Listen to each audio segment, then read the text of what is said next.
I was based in Mayport, Florida, and we deployed to the Middle East through Europe and the Mediterranean. And we actually did that twice. So for my first tour, about 90% of the time I was on the water. And this is 2014, 2015? About that time frame. Once you were out on a ship, how did life change for you? And what was was it still, were you kind of like back in being a fish out of water and like, I don't like this anymore? Yeah, I didn't like it to start. So it's not what I wanted to service select. I know it sounds funny. I joined the Navy. I didn't want to be on a boat. So I didn't love it, but it also wasn't as hard as the academy was because you took the physical aspect out of it and also a lot of the academics out. Once you took those two things out, for me, it was a lot easier to do the job.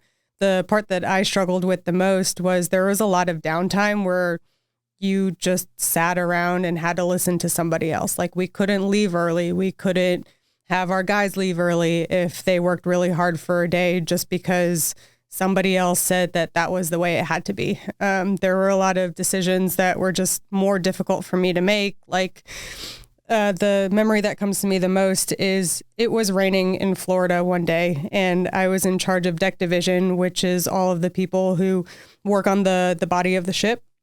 They were sweeping water off of the ship and it starts to rain. And I couldn't tell them to stop because somebody above me said they had to continue doing that. Well, why does that make any sense? It's raining and you're sweeping water off the ship. Why don't you just wait until the rain stops? Because it's Florida. It's going to rain 14 times in 3 hours. Right. But then just wait for it to stop. Do it when it's clear. Right. A lot of things like that just didn't quite make sense to me. And again, I didn't necessarily want to be there. So I was doing everything within my power to stay under the radar, but also get qualified so then I could transfer over to the intelligence community.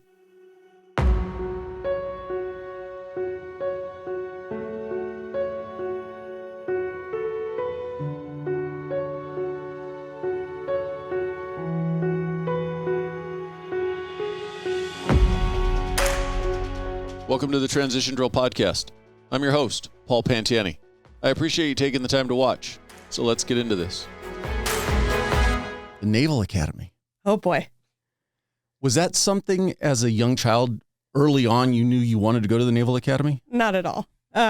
So the funny story is I got a flyer in the mail, I think around sophomore, junior year. Never heard of it in my entire life. I grew up as an only child in the suburbs of Illinois, so my parents liked to take me on educational spring break trips. And that year, we just happened to be going to Washington, D.C. I had never been. They thought, hey, it's really good for you to learn history. And so I was like, what's the Naval Academy? I've never seen this before. My mom told me it was a correctional facility for kids who were bad. Yeah. And then we went there. We went on a tour. During the tour, got pulled aside for an admissions briefing. And I applied for their summer program maybe an hour later at the Starbucks right outside the gate, got into that. And then pretty quickly afterwards also got into the academy. Never had an idea I was going into the Navy or any military branch before that. And then, bam, completely changed my life. I don't think I've ever heard that the Naval Academy sends out flyers. Yeah. This was not back in the day, but it was just like this little postcard in the mail. I don't know why it went to our mailbox. I'd never heard of it before. And so we went. My mom liked the uniforms, and so that sold her on it a little bit more. As a young kid growing up, talk to me about what daily life was like for you. What took up your time? Yeah. So I was a competitive figure skater. Okay. I did solo in the mornings, and then I skated on 2 competitive teams in the afternoons. And during the school day was all about school. Switched to dance team when I was in high school, so I was busy the entire time. I also played the piano. I played the flute, so there was never a dull moment, but I also had a curfew, so I didn't have much of a social life outside of that. My parents were fairly strict. My mom is Asian upbringing, and I was actually born in Taiwan. So a lot of the values were around education, getting good grades, making sure that I was staying active. So most of my time was either on ice or at school or doing homework and then asleep. So you gave a little nugget there. Born in Taiwan. Yes. mom and dad met in Taiwan, or both of your parents Taiwanese? No, my dad is white. They met in Taiwan. My dad was an engineer, and he was supposed to be on an 11-month contract in Taiwan, ended up being there for 11 years. Oh, wow. Yeah. Because he met your mom, or just because work kept him there for 11 years? I think a little mix of both. I never got a clear story, but they met, I think, pretty soon after he got there. She had to get his picture taken for the employee album book. And this was back in the day when they still had those. And ever since then, they started dating and they stayed together and raised me there for 5 years and then moved to the States in the middle of kindergarten. Were you old enough to register the move from Taiwan to the United States, especially the first winter in Illinois? Yeah. Nah, not as much. I know playing in the snow was fun for at least the first winter. After that, I think it became a little bit more cold. But then again, I was on ice in the summer and winter, so I was kind of used to it. And where did the ice skating come from? Just an interest of yours, or? Not even. I think it was through someone in daycare. Their daughter was a figure skater. I had rollerbladed before, but just like in people's apartments. And so went on ice for the first time and leveled out of my first class during my first class. So it was just kind of a natural talent in the beginning. And I think my parents saw it, so just kept me going. When you were in high school, you mentioned that you never even considered the military or the Naval Academy. No. What were your parents pushing for you, or what were you thinking was going to be your adulthood, and what were you planning on doing? Yeah. So funny story. They had already Other started than not ice skating again for the rest of your life. No, they started paying for college when I was in high school. So my dad went to the University of Illinois, and there was some sort of a program where you can pay early and get a discounted rate, especially if you're a resident of the state. And so I think the thought was that I was going to go there and become an engineer. I had no engineering background, no interest in engineering. I wanted to be a political science major. I had no idea what was next. And because I was busy all the time, it was really just focused on the day-to-day. But parents wanted me to be relatively close where they could show up every weekend. And that may or may not have also triggered going all the way to the East Coast for college. Was there competitive aspirations beyond high school for you? Not really at that point, because I had already switched from skating to dance. I was no longer just chasing a super competitive dream, because I started skating when I was 6 and my team won nationals. And that was kind of my, hey, I'm done with the sport. I'm ready for the next. And I wasn't planning on dancing or skating in college. So I had no idea what was next until opportunity presented itself where school was paid for. I would be able to travel. I would be able to see the world and kind of just figure out life on my own, which is funny because the Naval Academy isn't where most people do that. And so that just led to making the choice that, hey, I'm going to go in feet first and try this brand new life out. So no military in your family prior to going to the academy? There was. I didn't know a lot about it. So both of my grandpas on either side were both in the Army. My Taiwanese grandpa actually went from China to Taiwan with Chiang Kai-shek. And my paternal grandfather was in Korea, but I didn't know either of them to be in the service at all. So it sounds like the visit to the academy kind of happened accidentally. Yes. But then you immediately bought in, like, oh, this is what I want to do. What was it about it? I know you mentioned your mom liked the uniforms, but for you, what sold you immediately? Yeah. The honest answer is that I would be able to have financial independence because school was paid for. I would have a plan for at least the next 4 years for college and then 5 years after that for the commitment. So I wouldn't have to think about what I wanted to do when I grew up because that path was already set out for me, or at least there was a limited number of options. I would get the leadership experience, and I was the captain of my dance team in high school. So that's something that came naturally and I wanted to continue to pursue because I liked helping people just find themselves and improve. And then just being able to see the world. The travel bug was in me since I was a kid, and we stopped traveling after my dad retired when I was 5. And so I just saw this as an opportunity to figure all of that out and also have the financial means to support myself doing all of that. What year did you graduate high school? 2010. Straight into the academy right out, like in the fall? Yes. How was that experience for you in making that transition? Terrifying. So I got there, and on day one, I wanted to quit. It's not something I'm very proud of. And granted, I did go into it a little naively, just saying, hey, summer seminar, the summer camp is just like the school. It's not going to be as tough, but I had everything handed to me on day one. I was yelled at the entire time. I started crying as soon as I got to see my parents, and then they said their goodbyes. And for at least the first 3 weeks, all I wanted to do was give up. I actually tried to disenroll from the academy during plebe summer. And again, not really proud of that moment, but that's also where the decision making for me happened there. I was pulled aside to a different company for everybody starting to out process, but we had about a week there where it was a lot of the seniors were treating us a little nicer, but they were also starting to pick out who they wanted to keep and who they were okay with saying, hey, you can go on to the next chapter of your life. I think I was identified as one of the people that they really tried to keep because I had a lot of mentorship and leadership just from the seniors that were in charge of that company at that time. And they sat me down every day and tried to convince me to stay. And one of them actually did. I don't remember what he said that was so profound, but the switch flipped inside my head. And there was something super profound like, hey, don't quit. It was a mix of that. And I actually got pulled aside to the Marine Corps 06's office. He talked to my dad on the phone, got me on the phone with my dad. And my dad had to make the really hard decision to tell me, hey, you don't have a home to come home to.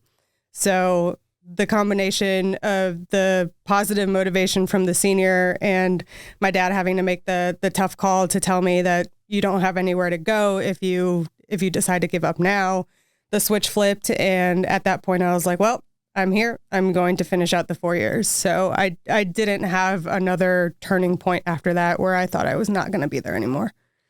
When you decided to go into the academy, that was your senior year of high school, correct? Yes. Between the time that you signed up at that Starbucks and actually going in, did you do much research on either the academy or the military on your own? Not enough. I did a summer program between junior and senior year where you got to go to the academy for about a week and just pretend like you're there. You did a lot of the fun obstacle courses. You got to take some leadership classes and meet a lot of cool people and live in the dorms. So that I thought was just pure fun. I enjoyed it. Granted, I wasn't great at running. I was a figure skater. I was never trained in running. And that was kind of it. I didn't do a lot of research into it beyond that. I did read a lot of CIA books, though. So I always thought that I wanted to go into the intelligence community. And that was part of the motivation to go as well, because I knew 1 to 2 people a year would get selected for that. So obviously that meant that I had a chance. So all of that put together, I had the option of ROTC or going to the academy. And I was like, well, ROTC is kind of, you're faking it a little bit. You're just playing like you're going into the Navy. No, I want the full experience. I'm going to jump in feet first and just figure this thing out after I get there. And going in, were you, in your mind, were you set on the Navy and not the Marine Corps, or did that come later in your academy life? That came a little bit later. There was a part of me that thought I was going to be tough enough to go into the Marine Corps, but then I'm a figure skater, damn it. Yeah, I'm a figure skater. I'm a dancer. I can kick my head. Why can't I kick down doors?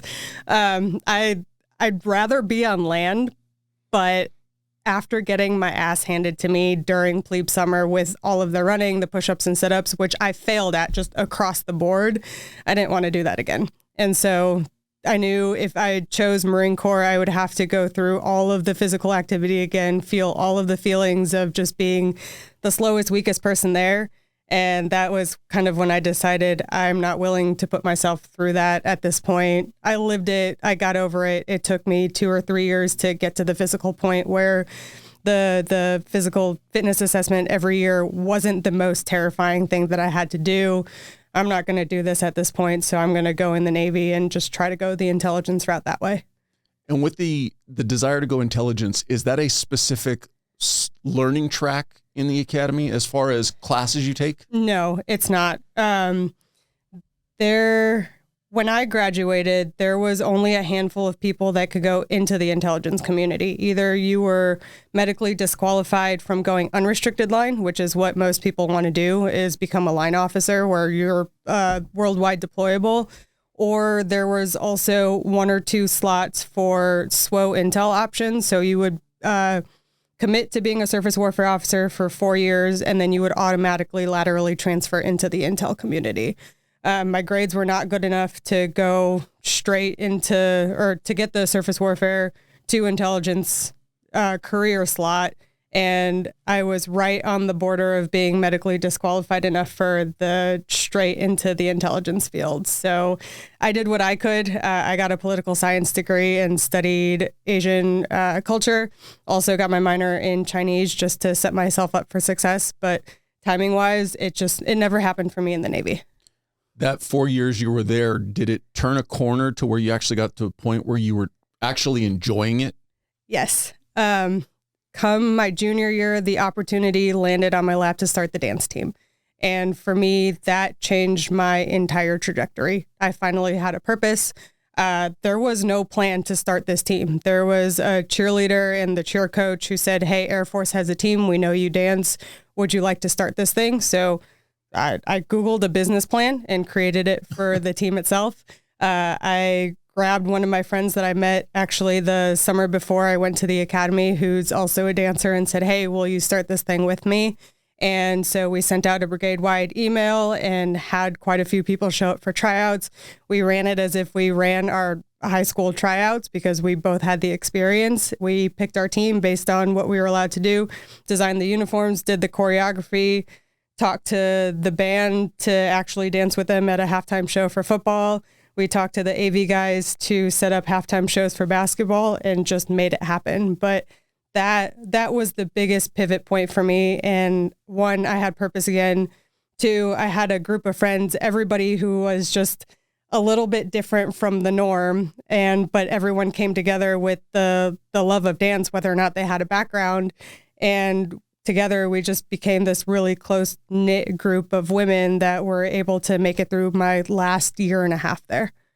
When you got out, because you were part of the founding members or the creation of it, do you still stay connected to it today? A little bit. There were a lot of internal politics we had to fight. No. All right. No. Dancers versus cheerleaders. You've never heard that before. So when the only thing that would have been better is if there were moms involved. Not yet. No, but they were bringing on coaches, and there were actually a couple of 06s who for some reason thought that our jazz pants, so full length pants, were more scandalous than little cheer skirts. That was like the biggest drama. And this is what year? This was 2013. It makes no sense. We're a little bit behind the times on all of that. So where did that opportunity though get to? Where did you get to go with that? Because what's the competition circuit for the Navy Academy? Yeah, we didn't start competing when I was there because it was still too fresh. The biggest thing was just getting visibility. So getting on stage at the halftime shows for Navy games, either basketball or football. And then we went to West Point for a game as well. It became a pretty big deal because for the first time, we didn't look like midshipmen. We didn't look like future Navy and Marine Corps officers. We had our hair down. We had makeup on. And it was really just very publicly opening people's eyes to the fact that you can be both. You can be a really good officer and you can also be a dancer. It doesn't have to be exclusive for being creative and out of the box versus being a good leader.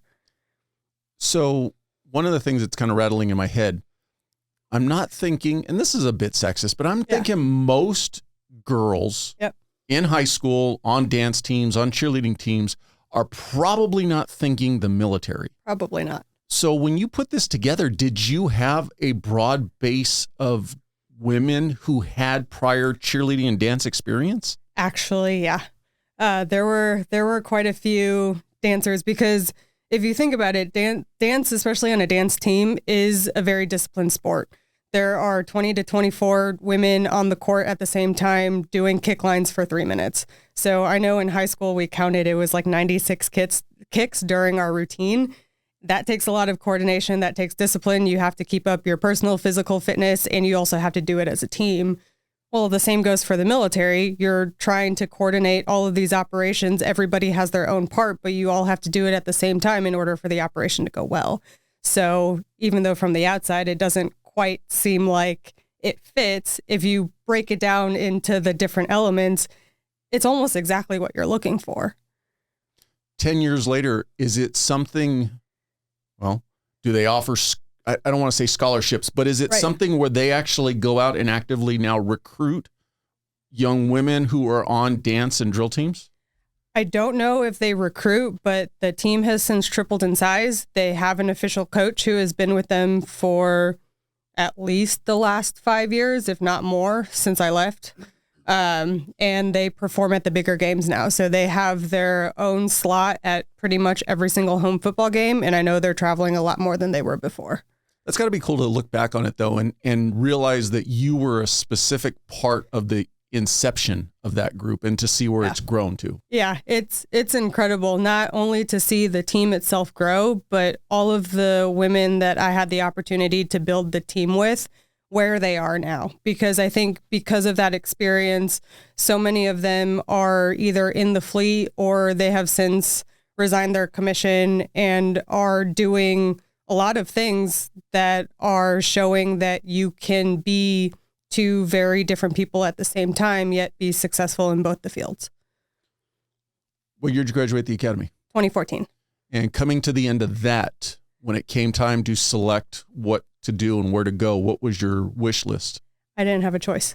So I was medically disqualified up to a certain point where my only options were surface warfare officer to drive a ship or to go in the Marine Corps. But I didn't have any of the training and the summer programs necessary to go Marine Corps. So my only option was to go on a ship. And again, I have a pattern of deciding I need to go feet first. So I picked one that was going on deployment right away. And where'd you end up deploying to? I was based in Mayport, Florida, and we deployed to the Middle East through Europe and the Mediterranean.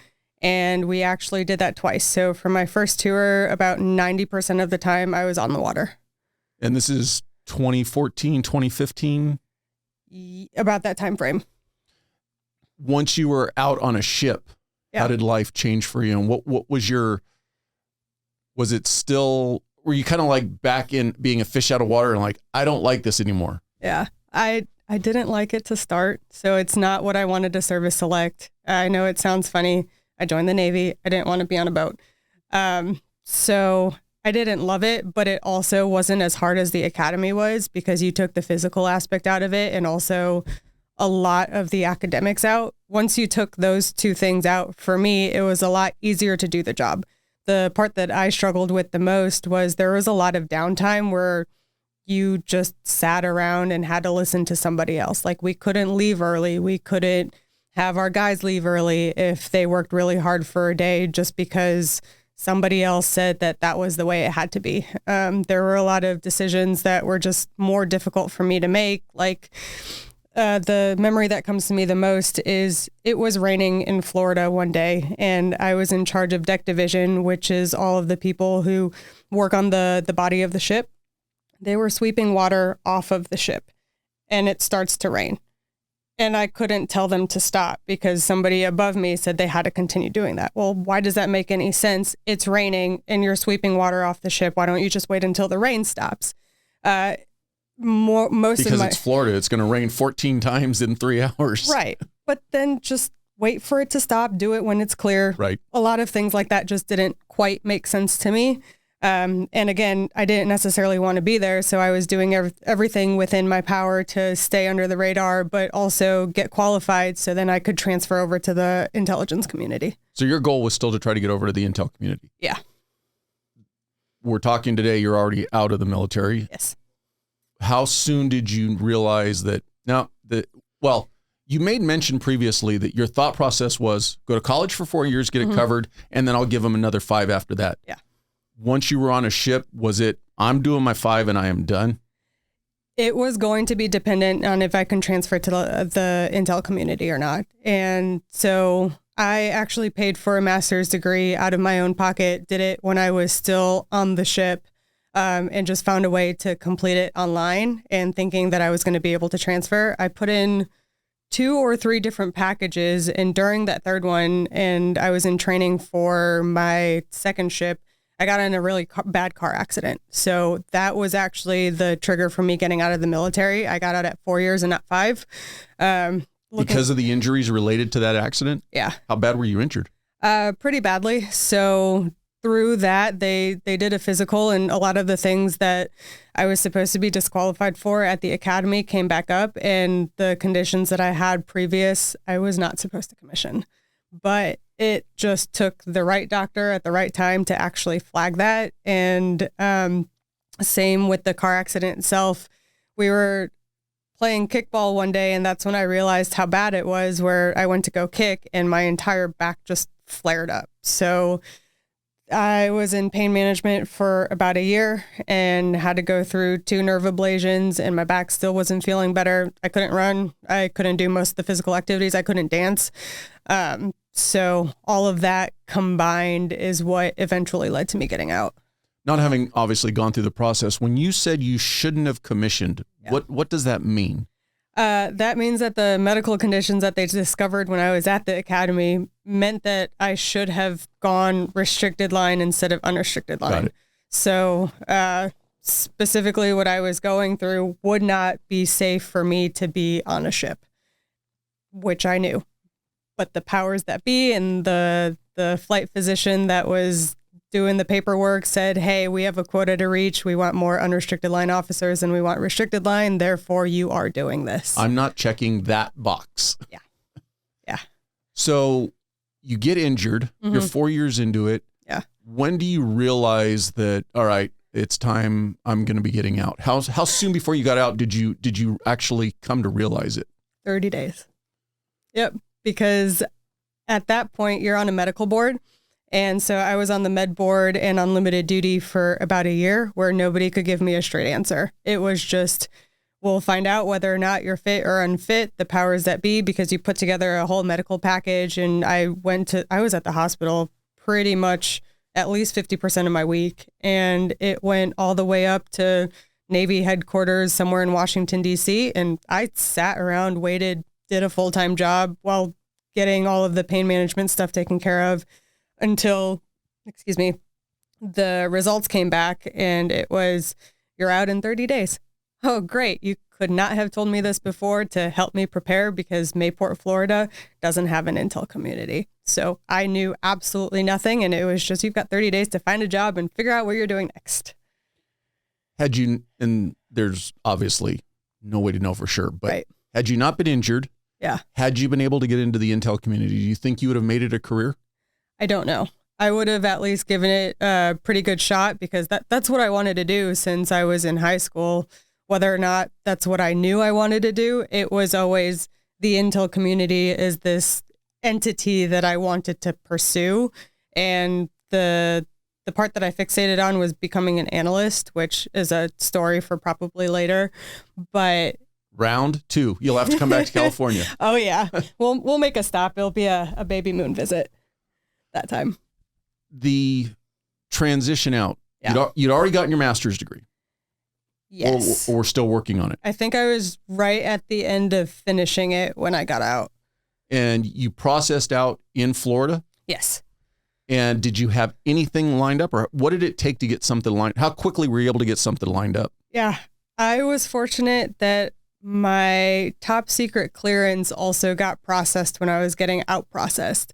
So the paperwork had started beforehand, but I didn't know if I was getting out or staying in. So I didn't flag it to anybody. And the process takes so long that all of the paperwork started a year to a year and a half before I actually got out to get that clearance. And that helped me get a job as a contractor with the FBI in their cyber intel division in DC. So I interviewed out of my car when I was at work, because it was all phone interviews at that time. And having that clearance really just sealed the deal for me. I didn't really have an idea of what I wanted to do. Again, didn't do enough research, jumped in feet first and was like, I need to move to DC. That's where the community is. I don't care what part of it I get into. Cyber, great. That's a growing field. Might as well go just get exposure to what this is. I have some of the basic skill set from what I did and from going to school. So I'm going to go figure it out. So within 30 days of getting out, I was in DC and starting a new job. How was that experience? Was it everything you wanted it to be and more? It was nothing I expected. I'm sure you already knew that answer. But I had the shock of my life when it was another hurry up and wait situation. So I got there and I needed to get a polygraph to get into the specific office that I was actually contracted to work in. That took about 6 months. And they didn't have a job for me in the meantime, but I still had to show up for 8 to 12 hours a day and sit at a desk with no access to any computers. And there wasn't a learning plan or anything. So What's even better, because I remember those days being assigned to the FBI, is until you get the clearance, you can't even go to the bathroom because if you go outside the door, you don't have a card to get back in. Right. Yeah. So it's not even being able to access a computer. I can't even go to the bathroom or step outside that door. No, you couldn't do anything. And there wasn't a plan. There wasn't a contingency or anything. It was just, you're going to come here, you're going to sit because you're contracted to do this and your contract already started. Well, that's great. One of my colleagues actually got fired during that time and she was part of a different unit. So then I was pulled to take her spot within that unit, which is not what I signed up for at all. So instead, I never really did the job of an intel analyst. When I got there, they were setting up a brand new unit. They were starting to do research and just baseline research on cyber threats to critical infrastructure. So everybody got a different piece of critical infrastructure, and I had food and agriculture at the time. So I just had to do baseline research on cyber threats to food and agriculture. The end project ended up being, hey, come up with a PowerPoint presentation and present it in front of the senior intel officers, and someone is going to get picked to present this to the deputy of the FBI, I think.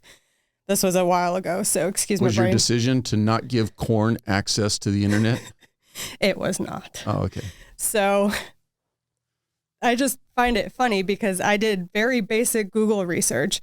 I still didn't have access to any of the TSSCI materials that I needed, yet my presentation was the one chosen because I had briefed for over 200 days on the ship and I knew how to public speak, thanks to Mom.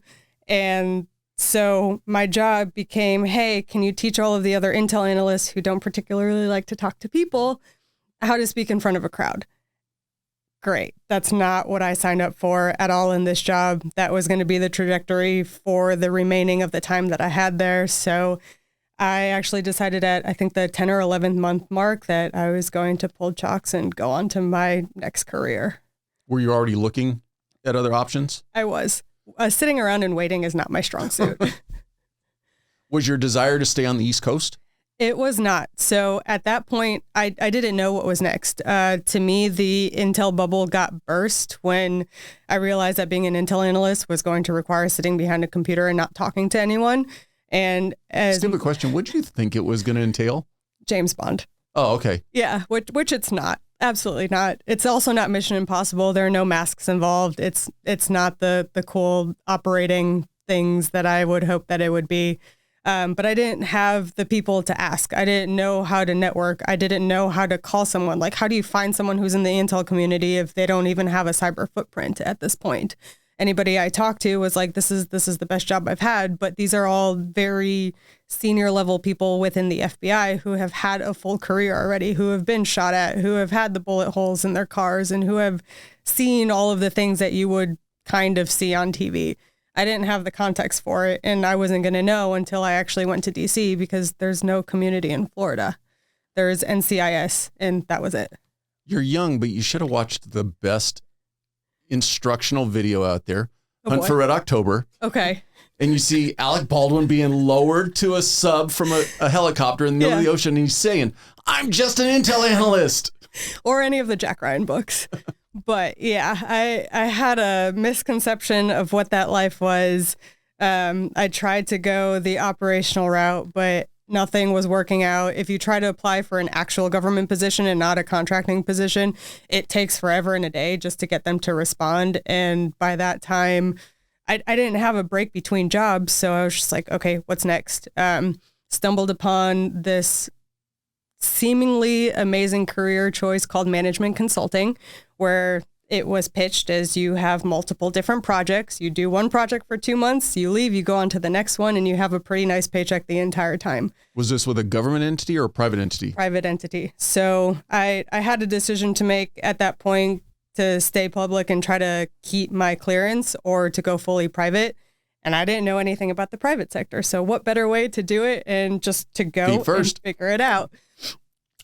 So I did, and I interviewed for quite a few different companies. I got wine and dined by one of the top management consulting firms, and that, yes, I bought into it. So they flew me out to Boston. I had a really nice hotel room. I got to network with a bunch of really interesting women from all around the world who were just trying to climb the corporate ladder. And I was sold on this concept of management consulting, where you come in, you have a strategy, you present a deck, you say, hey, this is what you should do to improve your business, and then you're out and on to the next project. Did not get into that company. So at the time, I was so ready to leave the FBI life and just sitting behind a computer that I took the first opportunity that came and chose Lumberjack. Not quite. Oh, okay. Just a different firm. I went with Accenture, which is the biggest consulting firm in the world, I think, just by volume. And I went back to Chicago. So I went back home with mom and dad, which was, I didn't know anything else at the time. So I don't know if it was the right decision. Mom and dad were happy to see me, but it was meant to just be kind of a transitional period in my life. Hindsight, looking back on it, was it kind of a blow to your ego to be back at home with mom and dad? It was. Because of the proximity, even when I lived in the city, I was going home to mom and dad every weekend. So as a 20-something, you don't really have a social life if you're doing that, because what social life exists in the suburbs? That's the whole reason I left in the first place. During that time is when COVID happened. So then I quarantined with my parents and further just diminished any connection that I had to the outside world. So it became fairly isolating. And what were you doing at this time? Were you doing the managing consulting at this time? Yeah. Was it all remote? It was. So I also didn't do things quite the way everybody else does them. I connected with a woman named Anna, who is to this day one of my closest friends and mentors, and she became my manager. She's the first person that showed me what sponsorship is at a company. So she took me under her wing. I worked for her for one project, and she was on the West Coast. Took a chance on me, and I was in Chicago. Usually they don't do cross-region consulting projects for this particular company. She liked me to the point where she kept me under her wing, and she pulled me through that company. She helped me get a promotion. She kept me on her projects the entire time. She advocated for me to the senior executives, and she is the one that just kind of shaped, hey, this is how the ideal corporate life can be like.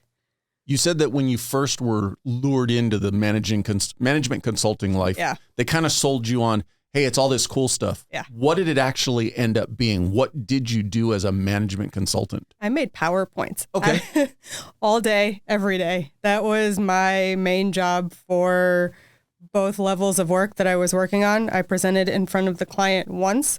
And then towards the end, I was pulled into a lot of program and project management work of setting up programs for different companies. Actually, the same company. I was a consultant on the Google account the entire time. And so just setting up their programs and then bringing in somebody else to run them. How soon, how quickly were you already looking for your next career doing that? Before I started. So I knew what I was getting into. And when I was applying for all of the consulting jobs, I also decided to apply to Google. They had a threat intelligence analyst position. And that's when I realized that you can be an intel analyst, but at a corporate company. So that might be a good transition for me to get into. I somehow made it to the final interview for that job, and I didn't get it, but I got so far that I was hungry to actually get into the company. So at that point, I had set my goal on I'm going to get into Google. I'm going to work here. I don't care exactly what job it is. I'll figure it out once I get in. But the trick for that company is to get in the door because it's so competitive because everybody wants to get into Google for whatever reason. The good pay, the food looks great, the camaraderie. So I applied every 30 days for 6 different positions using 2 different email addresses, which I realized pretty soon on that they looked at me as 2 completely different people. Were they Gmail addresses? They were Gmail addresses. But I didn't look like the same person. One, I looked like a digital marketer with a communications background. The other one, I looked like an Intel analyst. So I just kept applying and finally got another interview just by cold applying, no networking or anything like that, and made it through to actually getting a job offer. And that's when I made the leap from Accenture to Google. Had you already relocated to California? No, I didn't. So the job was actually in Chicago. Oh, okay. And I said, okay, great. This was still during COVID. So a lot of things were still being figured out on, are we going back to the office? Are we staying here? And that's when I was kind of getting stuck in Chicago. I realized that this is not the life that I wanted to be living. I was never stationed in San Diego, but I did have a training there one summer 11 years ago and just remembered it as such a cool place with beaches and fun and young people to hang out with. It's all props. None of it's real. This might be true, but just having that idea in my head, I actually got rid of everything that I owned except for what fit in a car and drove to San Diego with my corporate laptop on day 1 of the new job that was supposed to be in Chicago. Did they ever find out that you weren't in Chicago? They did. Oh. Because a few months after that. Was it a remote position but based in Chicago? Or were you supposed to be in an office in Chicago? I was supposed to be in an office in Chicago, but we were still remote because of COVID. So a few months into that new job is when they were starting to recall people back into the office. That's when I had to tell them, hey, my personal life changed. My circumstances changed. I'm really happy in this new location. I can't come back to Chicago because the beach background on Zoom is not a stock photo. No, it's actually me at the beach. This is real. Yeah. So again, never really do things according to the rules that are set, but find a way around them. So once I went through all of that, my options were, hey, you move back to Chicago, or I find another job, whether at Google or somewhere else that would be able to support me working in San Diego. Fortunately enough, prop to the company is they are flexible to the point where management will actually help you out. So my managers were on my side and wrote me letters of recommendation when I was interviewing internally for a different position. And I found a different position that was able to support remote work in San Diego. So you did actually stay on with Google for a little while? I did, for 2 years. When did the entrepreneurial aspect start climbing into your head? When I got laid off. Oh, okay. Yeah. So life never stops for me. When I thought I was enjoying life at Google, I was actually working 2 different jobs. So the one where I was a communications manager working remotely, but then I was also pulled on to lead veteran hiring initiatives. That was, to me, I had finally found my purpose in being able to help this community because I see so much potential in veterans and military spouses alike, but a lot of corporate entities just don't see the talent that comes from this talent pool, that I wanted to do what I could. And through just the volunteer work I was doing at Google, there happened to be an opportunity to lead the program. So I was doing 2 full-time jobs at once. The veteran hiring aspect is a volunteer position? That was a full-time role, but there was a lot going into it that was volunteer work because there is one person who leads the entire program at Google for veteran hiring. Veteran hiring also includes the entire SkillBridge program at Google. That requires about 150 people to run, but all those 150 people are volunteers. So I was helping build the program as just, hey, I'm going to volunteer some of my free time to do it.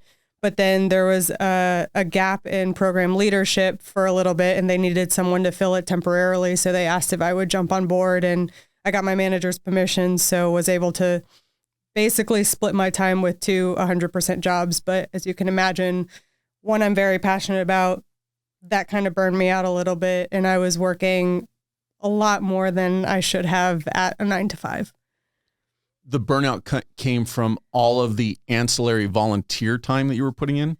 Volunteer time and the demands from the actual full-time job. So having to do both of them, it wasn't 50-50 as it was originally anticipated to be. There was more workload happening on both sides, and that just weighed me down because it ended up being 2 times 100% of my time, which is just not feasible for my well-being.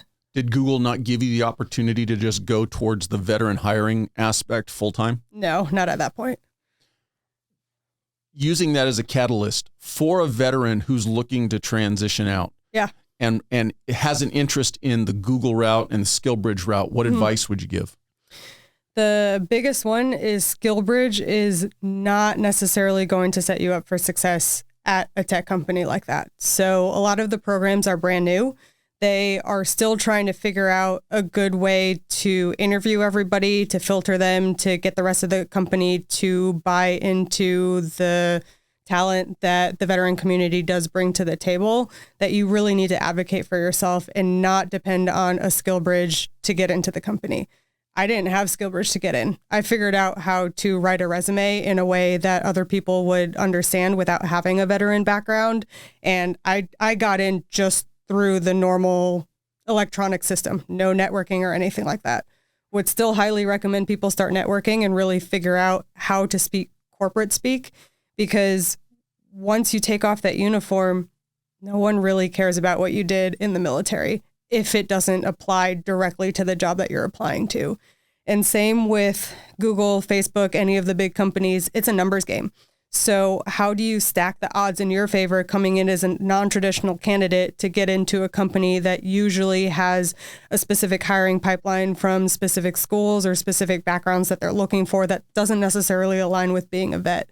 And a lot of that is too, hey, say I'm an Intel analyst getting out of the military and I want to go to Google.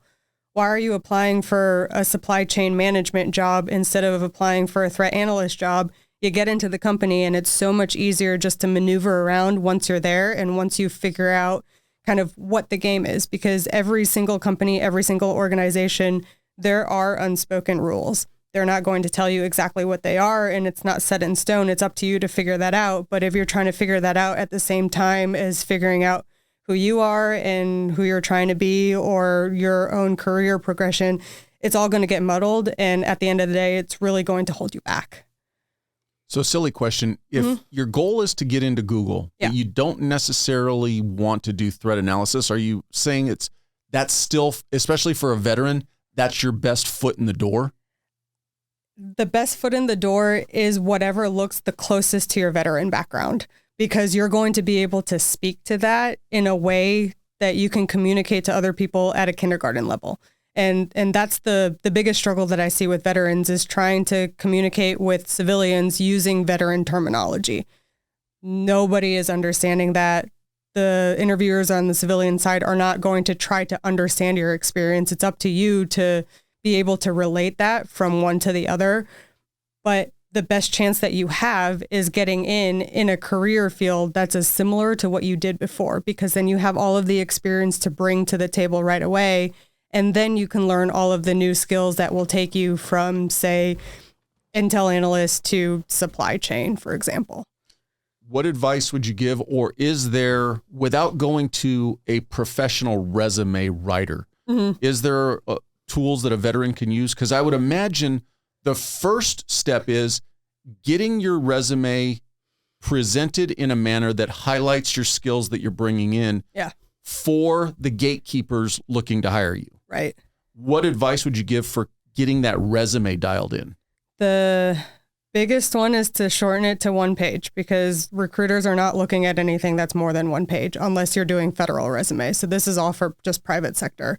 But also have somebody from the company look at it. There's so many people on LinkedIn that are willing just to glance at your resume and give you any tips that they can, that it's very easy to get any of these resources for free, especially if you can find a veteran who's working in the field that you want to work in and say, hey, break this down for me, help me cut it out. Because the biggest thing and the biggest mistake that I see is people have listed every single one of their awards on their resumes, or they have every single military acronym spelled out.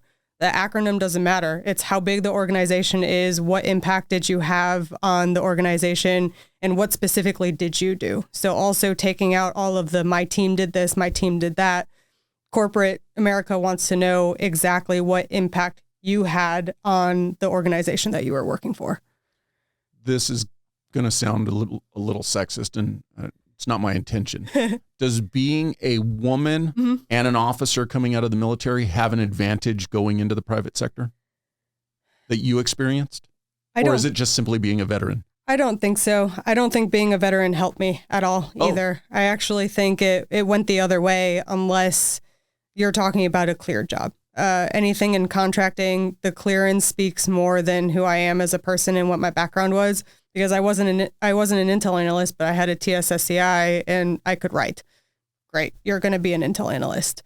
But going into the civilian sector or any of the private sector jobs I applied for, it wasn't so much about being a vet as did I have the qualifications for the job that they were looking for. A lot of companies today have veteran hiring units. Yes. Using Google as an example, because you work there, did they offer any type of meet and greet, social interactions just to get you introduced to the company for the hiring process? They did. It was not so much for the hiring process, but all of the companies that I've worked for and a lot of the ones I've seen have veteran employee resource groups. So once you get into the company, there's a pretty close-knit group of veterans that will help you navigate within. And a lot of those are also the ones who are volunteering their time to read resumes or to review that one probably needs to be edited. Review resumes from veterans. No, somebody's going to listen to it and think I just rewound it. Baby brain. Or just be able to help network and help you get integrated into the company. But unless you have an in, it's a little bit harder to just have something set up beforehand. So you're burning the candle at both ends. Yeah. Working 7,000 hours a day. Pretty much. You can ask my husband. We'll get there eventually. Are you married at this point while you're in San Diego? Not in the beginning, but I met Matthew maybe a year into San Diego, or a little bit less than a year into actually being there. And our relationship went pretty fast from, hey, I might want to see you again, to we are engaged, to we are married and now having a baby. We'll get to that. But you're in San Diego, you're working a bajillion hours. Yeah. Google says, thank you, but no thank you. Yep. What's your pivot at that point? So at that point I was married, and at that. What year is this? This was 2020. Quick, when's your anniversary? 2022, December 26th. So this was actually this past February when I got the news. And during that time, Matthew was in the middle of a med board. We were anticipating he's going to get out anywhere within the next year or so. So I didn't really want to jump into another corporate job if I didn't have to, because we didn't know where we were going to be. So I didn't want to be the one holding down the family with, hey, I just started this new job and it happens to be in Boston and we have to go there, or we have to stay in San Diego, or anything like that. Because for the first time, I was kind of seeing the light at the end of the tunnel where we would both be free together for the first time in our adult lives. And maybe we should do something with that freedom instead of just committing ourselves to another major organization right away. So then where did the impetus for hop on, hold on come from? That came from just our life motto. So he actually joked about it in the very beginning of our relationship, trying to tell me that he moves at 101 minutes, miles a minute or something like that. And I was like, okay. Really fast. Really, really fast. And I basically just said, bet. Like, wait until you see what my life is Challenge like. accepted. Yeah. So he would always tell me, hop on and hold on. And I was like, I don't know if you think I'm the one hopping on and holding on, or if that's what you're going to be doing once you figure out how much whiplash I give my parents. So at one point, It started off as our wedding website because we wanted to elope. We had 3 weddings instead. They were all very, very small. And we did it in such a quick manner that it kind of a joke to our family was, well, you just have to hop on and hold on. This is the ride of our lives. We have to move at this pace. Not necessarily because that's the way we want to do it, but because life keeps throwing curveballs at us. So things are going to continue changing. And we realize that this is such an important message to share with other people because there's no way that's just happening to us. But we also haven't encountered a lot of people who are thinking creatively or outside the box when life hands you all of those lemons to create a life that's completely different from the one that you're living that maybe makes you a little bit happier or more fulfilled with what you're doing. So that has quickly become our business motto and now a business in itself of educating and creating people, or educating and inspiring people to think creatively during life's transitions. So you find a purpose at every chapter and every point in your life. So it's now a business for you guys. It is. You're acting in the role of transition consultants. Is that a loose way to describe it? Kind of. So we're offering a plethora of different services. Matthew is a great motivational speaker. He can talk anybody into basically just transforming. He talked you into hopping on and holding on. He did talk me into hopping on and holding on, and I did it. And I have a communications background, so I really enjoy helping people navigate their transitions, but also being able to communicate that to other people so others can understand, especially transitioning from veteran to civilian life. How do you tell that story better so people know where you're headed and where you came from? So consulting on the communication side and also creating content and blogging online for our entire story because we're not doing anything normal. We're about to hop on a plane to Denmark next week on a one-way ticket and we're figuring it out with the baby on the way. Well, didn't I? Hop on and hold on, right? Hop on and hold on. And I just saw in the news this morning that there's a lot of controversy brewing in Denmark and Holland right now with with people burning the Quran and the anticipation or the fear of violence in that country. So all I'm saying is just be careful when you get there. Yes. I think I also read that the Danish embassy in one of the Middle Eastern countries was actually attacked because of the corresponding burnings of the Quran. So. Okay. That's good to know. I mean, that's just another lemon life is going to throw at us and we'll figure it out. I'm sure you'll make it work. So ideally, Hop On and Hold On is open to anybody, but you're specifically targeting the veteran community to assist them. That's what it started as, but it has now pivoted to anybody who's navigating a major life transition, whether that is getting out of high school or college and trying to figure out what's next to I just retired and I don't know what to do. And especially this year with all of the layoffs, are you going to try to hop back into corporate America or are you going to take this opportunity to do something drastic that's going to hopefully just make your life more of what you want it to look like? So with all of the turmoil in the last few years, there's a lot of people who are doing things that are very different and finding success in it. But there's also a lot of people who are going back to their same patterns, who are realizing that their lives are not changing. Well, that's maybe because you're doing the same thing that you always did. So how do we bridge the gap? How do we share the success stories and help guide other people into living a life that is more suited towards whatever their values are, to whatever their dreams are? For a veteran, though, specifically, how soon, and don't say right now, but realistically, how soon should they start consulting with you in planning for their transition? So if I had the opportunity to plan for a transition, I would have started a year out. But for me, I didn't know if I was staying in or getting out. So it was a little difficult to grasp the idea of I might be out very shortly. I had to prepare for both. So I had to make sure my Navy career was still on track if I was going to stay in. So I had to get the good evaluations. I had to do a good job, but at the same time, prepare to get out without anybody in the Navy helping me get out. So encourage anybody as they are in their military career while they still have a steady paycheck to start thinking about what it is they actually want to do. What do you want to look like? How do you want to dress? What do you want your day-to-day to be like? Dream big and think about what the big picture is. Go through a values exercise. Think about what your core values are, whatever that may mean. And also for those with family units, how can you work together as a couple or as a family unit to make this something that is going to fulfill the entire family instead of be driven by one career person or another career person?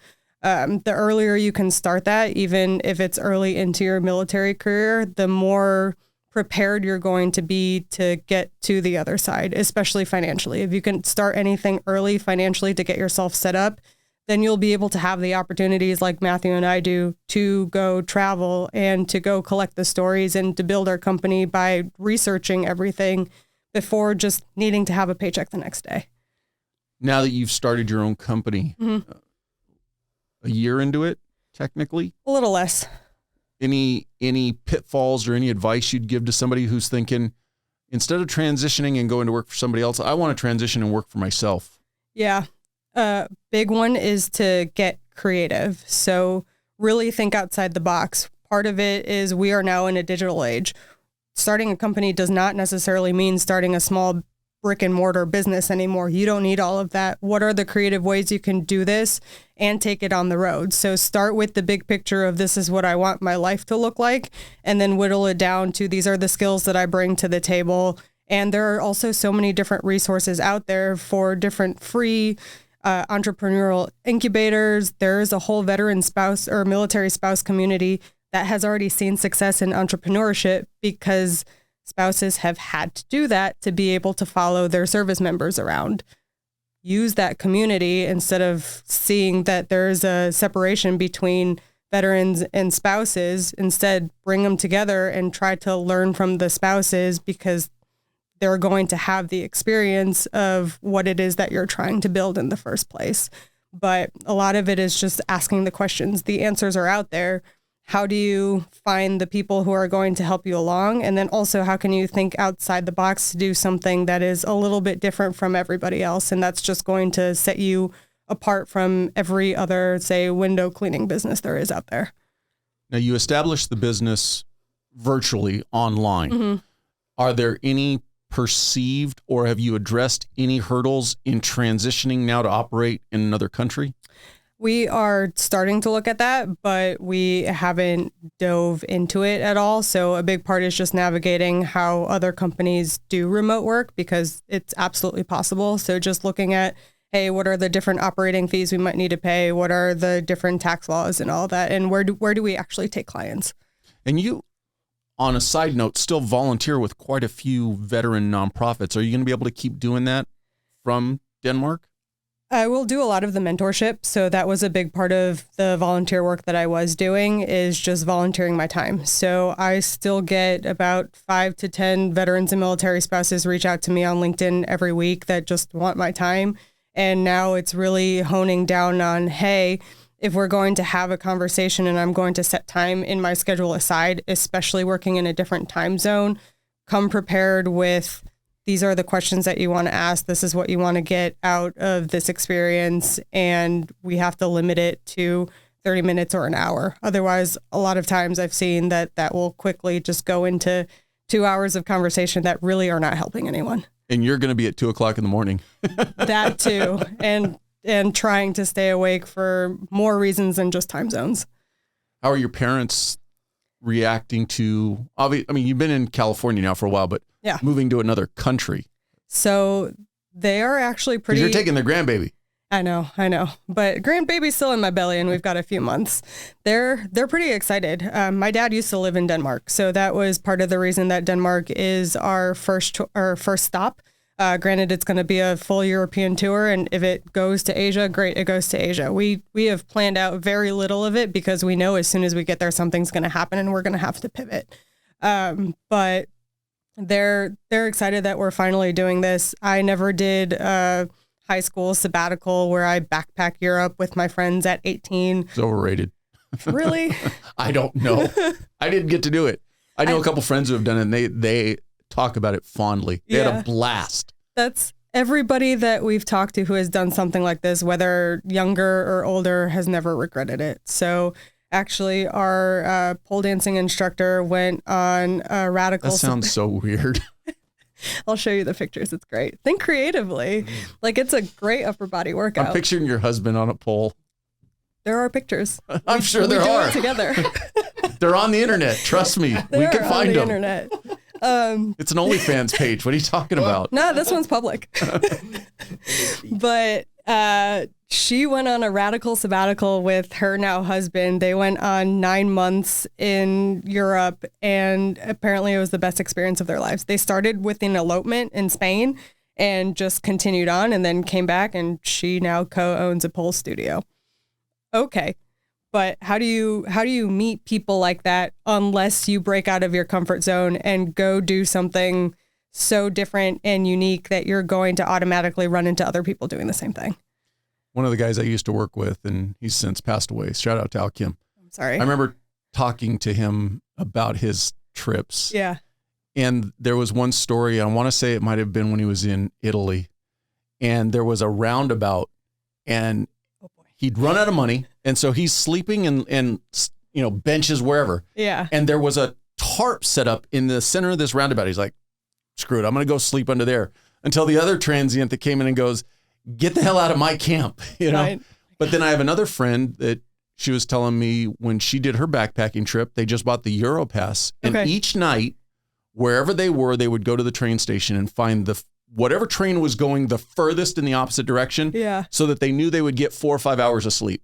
And then they would just end up in the next city, town, country the next day and keep doing that. That's smart. So I'm glad we're here. Now we have an idea of what doable. to do. Yeah.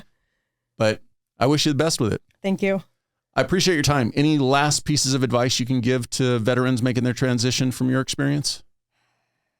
So much. But I think the biggest one is to get creative, especially if you manage your finances early, you set yourself up for success, build the buffer so you can explore and figure out what it is that you want to do before you actually go jump into another career. Because there's not a lot of opportunities in your life where you actually do get to have a break. If you can build that in for yourself, if you can build it in for your family, get away, go find out who you are. Go shave your mohawk and dye it pink. I don't care what it is, but... Not shave it off, shave it in. Shave it in. Instead of a high and tight, you just shave the sides and it becomes a mohawk. Ask me how I know. But really just take the time to figure out what it is that actually makes you happy, because you have one life to live. So take advantage of every single opportunity. Nobody's judging you on the outside. No life is linear anymore. There are so many different options out there. Just go try it. The least you can do is fail and just pivot and go do something else. And last but not least, hop on and hold on. I was going to say, you were going to fail Marketing 101 if you didn't pitch your own company. Yeah. Don't worry. We got that down. Thank you for your time. Thank you so much, Paul. I appreciate you watching. But before you go, if you like the video, please hit that subscribe button. Also, any comments are appreciated. Thank you.